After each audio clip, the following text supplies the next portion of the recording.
Le récit du jeûne et des tentations du Christ au désert nous bouscule, parce qu'il ne s'inscrit pas dans les circonstances plus accessibles, comme lorsque l'on suit le Christ à travers les rues de Capharnaüm. Ce texte nous fait du bien, nous décentrant de nous-mêmes, le regard portant de Dieu, œuvrant d'un commun dessein pour la rédemption.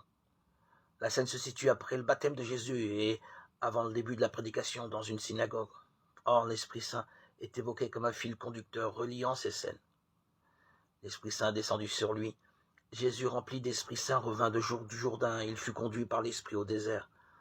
Jésus retourna en Galilée avec la puissance de l'Esprit. L'Esprit du Seigneur est sur moi. Satan sait que un Messie, fils de Dieu, doit venir. Il compte bien saper ses efforts dès qu'il l'aura repéré. Est-ce ce Jésus qui a faim? N'est-il pas improbable que le Fils de Dieu vienne dans la faiblesse du corps? 3 tentations feront le test. Or, Jésus est bien le Fils de Dieu.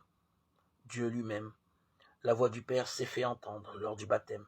Celui-ci est mon Fils. Nous-mêmes, qui avons été consacrés par notre baptême, nous tirons notre force de cette adoption filiale. Nous sommes fils et filles de Dieu.